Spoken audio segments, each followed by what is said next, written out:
LaShaun had no idea that he had a heart condition when he picked up smoking as a teenager, and continued smoking into his 30s until he had a heart attack alone in the middle of the night. While his condition is irreversible, LaShaun found a way to a healthy lifestyle where he's feeling well and has found purpose in sharing his wisdom with others. Enjoy LaShaun's story here on the You Can Quit Smoking podcast. Hey everyone, welcome back. How's it going? I'm so happy to be joined by LaShaun today. Can you introduce yourself to the audience, LaShaun? Absolutely. My name is LaShaun Pryor from right here in Edmond-Deer Creek area of Oklahoma. I have a normal adult job. I sell flooring. I'm boring. But for the last decade, I've kind of had both of my feet, I guess, in kind of two worlds. The other world is broadcasting everything from calling high school football games, color commentator, as a physical on-air personality on the Drive Home radio show. And I have done television. I used to work for Major League Baseball. I've done television for the OKC Dodgers as the TV in-game host on FanDuel Network, keeping people entertained and having a good time. Awesome. Well, thank you for being here today. I'm so excited to hear more of your story. I got to hear a little bit, and I am interested. What's your story with smoking? Yeah. I guess to tell the story, I guess I kind of have to start at the beginning. So I'm from Chicago, Illinois, originally, lived the first 17 years of my life there. And my mom was a smoker, but she would hide it. And I would smell it, and she'd be like, nah, I don't smoke. I knew she was. I wouldn't say that made me want to smoke, but it made me feel like, okay, so this is pretty acceptable, right? I mean, if my mom could do it, this is pretty chill. So I moved to Oklahoma in 1999, the year of that big May 3rd tornado. I met this guy. His name was David. We moved into the Wedgwood Village Apartments. It was a nice little place back then. God, I was 17. David was probably 17, maybe 16. And after I've known him for a couple of weeks, he always kind of smelled like smokes, but I just figured, just because his parents smoked. So I have to tell this quick piece. Wedgwood, the apartment complex, was actually an amusement park back in the 70s that got turned into an apartment complex, if you can literally imagine this. So there's a fence in the back where all the old rides were stashed at, okay? This is the craziest thing in the world. And then on the grounds where all of the rides were, they just built apartment buildings. There was a Olympic-sized swimming pool that was part of the lazy pool that was there. They left that there as an amenity. It was pretty sweet. So we used to run all over this apartment complex, hanging out, having a good time. And there was this bank that was in front. It was a gated community. There was this bank that was in front of it. And one day David's like, hey, let's go through the gates. Let's go out here. And we go out there and we go to the bank, and David is digging snipes out of the ashtray at the bank. And I was like, bro, what are you doing? And he's like, oh, I didn't tell you I smoke. He didn't really, his voice wasn't like that, but that's the best I got right now. And he's like, yeah, I smoke. And I'm like, shut up, what? So he pulls out all these snipes, and some of them are long and some of them are kind of long. And I'm like, this is nuts. And we go back to this bridge. There's a bridge where people used to ride their swans through the little love thing. Of course, that's all gone. It's just a creek at this point. And we went up underneath the bridge and hanging out. That's the first time I smoked a cigarette. I wouldn't call it smoking. I'd call it wasn't inhaling worth a darn. But that's also where my introduction to, hey, this is doable.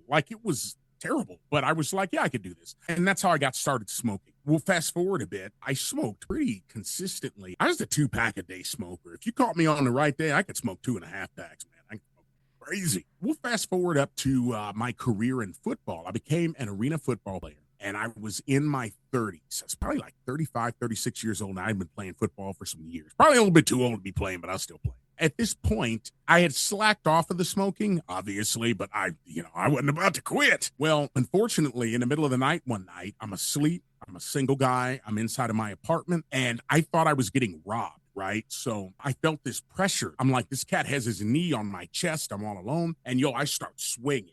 I'm swinging with everything I got so I can get this cat off me. If you remember that song by the Ghetto Boys, My Mind is Playing Tricks on Me, and he's punching the concrete. That's me. There's nothing there. And I realized something's wrong because the pressure's there. And at this point, I'm sitting up, crawl up to my living room. I thought about calling 911, but then I was like, I'm just going to take a nap. And like a fool, I decided to sleep on the floor in the living room. I get up the next day. I go to the hospital, and I find out that I had my first heart attack. This heart attack is brought on because I have congestive heart failure.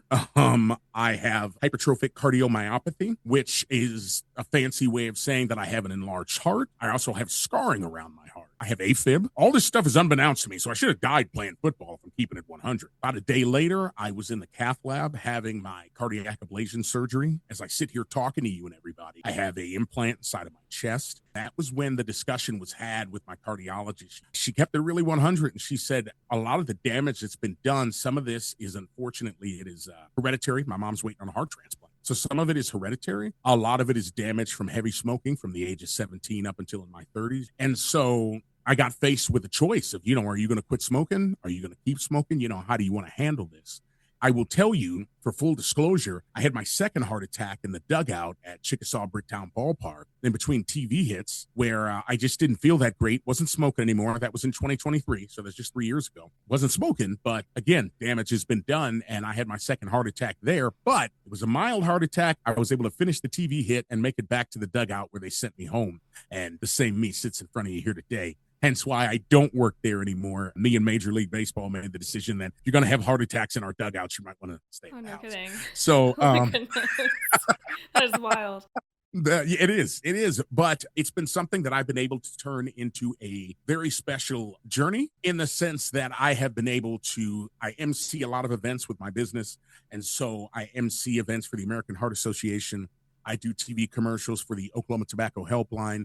And I get to travel around talking to young people, especially former athletes, about taking care of their bodies, listening to their bodies, and how smoking and having a hereditary heart condition that you're not aware of can be a ticking time bomb inside of you. Yeah. So did you quit then when you had that first heart attack? I absolutely did. It was not easy. When I quit, it's funny. So they offer you lozenges and gum and all of that good stuff. When I started with that, I'll keep it 100. That's not what made me quit. And that's not to take anything away from the helpline. It was Chantix. The nightmares that I was having were like, oh my gosh. But I noticed that if I didn't smoke, I didn't have the nightmares. And so it's kind of a trade-off, I guess, that medication makes you make these choices that I could have these vivid, horrible dreams and nightmares, or I could sleep soundly. And the more you smoke, the worse they seem to get, at least for me. But I saw other people on the internet said the same. So yeah, I actually have not smoked since that happened. And I believe that was 2016.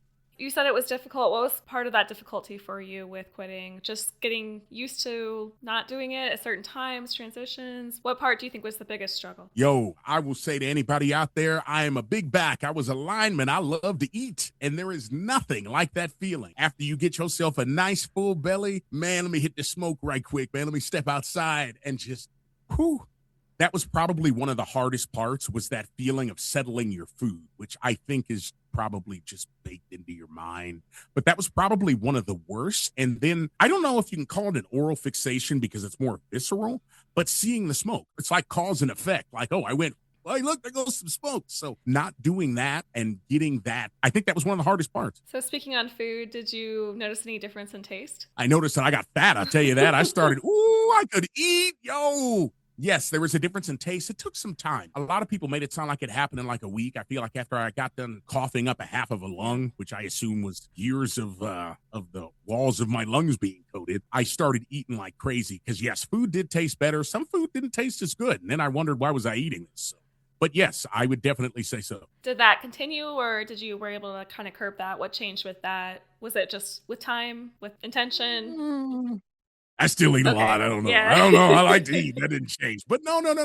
Honestly, I will say that it did get better. And a lot of that was just taking control. I think, it was a crutch from a teenage year. So I think I had just become that was just such a part of my identity that it was hard for me to let that go. But yeah, with time, it got a lot easier. We will get back to the conversation in just a moment. If you're listening to today's story and feeling a bit of that familiar tension in your own journey, I want to share a resource with you. We all know that a craving is just a temporary sensation, but when you are in the middle of it, that feeling can take up a lot of space. I put together a free mini course called How to Survive a Craving. It's a collection of specific tools and mindset shifts that I use to navigate those hard minutes and stay connected to my true desire to quit. You can grab it for free at honoryourheart.net/craving, so you have those tools ready for the next time you need them. Now, let's head back to today's episode. Right on. Yeah, just wondering if anything changed with you, like emotionally, or like you talked about identity, like the way you saw yourself. So compare what it was like when you were a smoker, how you felt about yourself, how you saw yourself, and what changed after quitting. A ignorant confidence, and this is just my opinion, but an ignorant confidence. I get around people that smoke now, and I'm not trying to sound like judgmental, but you can smell like the smoke, like you could smell it on them. I never questioned or thought about the fact that I smelled like that my breath smelled like that. Just, I was totally fine with it. As a non-smoker, I want to tell you right now, if you're working on quitting, you will be able to smell a cigarette from like a block away. Like somebody will light that thing and you'll be like, ooh, they smoking, it will just hit you. And so I would say that would be the biggest confidence and change, is that I know that I don't smell like an ashtray.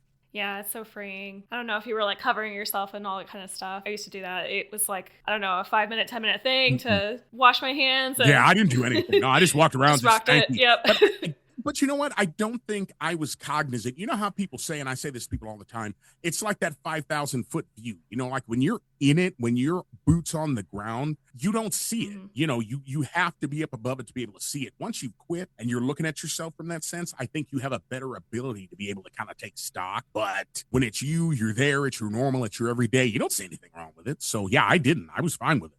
Yeah. And did you see any effects socially? Was it like part of your social connection? Were your friends smokers? Did you have anything different with that, or was it more just a solo thing for you? Tell you the most ironic thing, from my ex-wife to most of my friends, they were non-smokers. They didn't smoke, if you can believe that. I was constantly the only person in 90% of the groups that I was in that was smoking. So did that feel different than being more like them, not having that barrier? Yeah, you know what? I almost find it to be more rare that people smoke in general, from strangers all the way down. Like when I live here in Oklahoma, right? And marijuana is legal. And while I don't partake, it is nothing to have your windows down on a nice, cool morning and smell weed like penetrating from vehicles all around you on the street. I smell that more than I smell the smell of cigarettes, because it seems like so much fewer people smoke cigarettes now than what I experience from anything else. So yeah, it's really strange. Yeah, that's good marketing.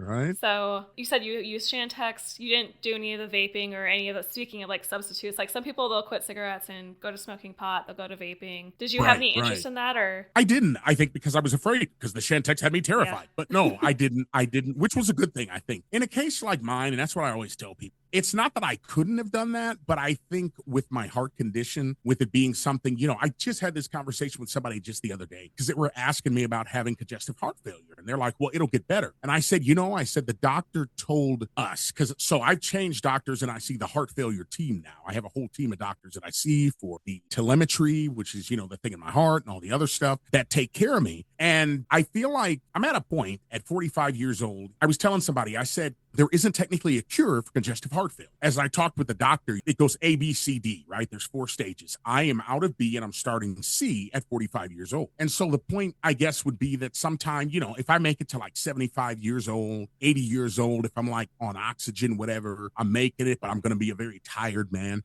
That's going to be a good full life with this. So for me, I kind of look at it as I have the opportunity, I have the chance that I have now to do the right thing and make good with it. Some of the other vices, while they are easy to fall into, it's probably not in my best interest. Yeah, you want to support that healing or reduce the damage. And I can relate to that too. Sometimes we can't go back and reverse what we've done, but we don't need to make it worse. We don't need to double down. We don't need to go all in. And so I think that's really powerful. That's like, I can live out what I've been dealt, but I'm not going to run myself into the ground here. I'm going to do what I can. It's very empowering. True. What kind of other gains have we talked about? Some of them, that you don't have that barrier socially and that you don't smell. Yeah, no, hey, I got some other stuff. Yeah, I got some other stuff. Yeah, absolutely. So hanging in my bedroom is this big collection of medals. So one of the things that I wanted to do is I wanted to like walk a 5K, when this was over, because I felt like there was this big freeing thing of like, okay, at the time, I probably lost, I don't know, 80, 90 pounds. I quit smoking, all of that, because I was scared. And it took me a few years before I got to the point where everything was ready. And I said, as a big guy, as a former football lineman, I'm like, I want to start running 5Ks.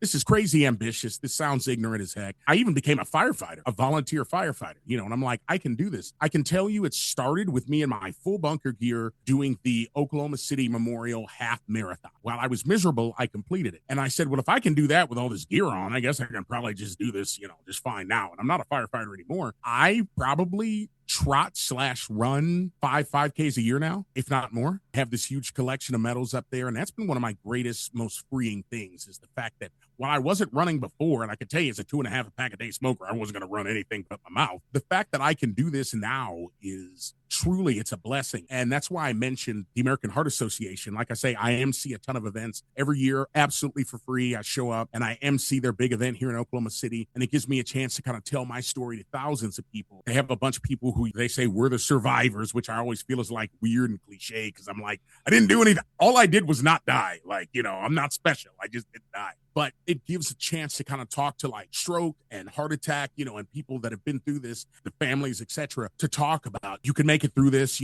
There's light at the end of the tunnel, and that caps off with a 5K where there are people that are run, there are people that are walk, there are people that will go like 4 blocks, but they just had a transplant. It's a very freeing kind of thing where everybody gets to come together. And I love to tell people your heart is an endangered species, right? It's the only one that you technically get without a transplant. It is a very special opportunity to be able to be a part of that, to be able to MC that, and to be able to tell my story and allow other people to be wrapped in their stories and have the fellowship and the love that we didn't die. Yeah, that's absolutely incredible. I'm just amazed at the resilience that you and so many others have. Like I talked about, like you can't go back, but you don't give up on yourself. You push yourself and you open up new possibilities that you never would have imagined. So I think that's just a beautiful picture of what could be possible for people that aren't living their most healthy life. And, it really can turn around and it's never too late, even if you have to go through something as hard as that. So I think that's really inspiring. Someone that's in it, they're really struggling. Maybe they tried to quit, they've come back, and they're not feeling that they are capable of doing it, even though they really want to. What words of encouragement or advice would you have for someone that's in that position? Forgive yourself, because I didn't quit the first time either, right? This isn't something where you just wake up today, I'm going to quit smoking. You didn't pick up smoking in like 5 minutes. You're not going to quit in 5 minutes.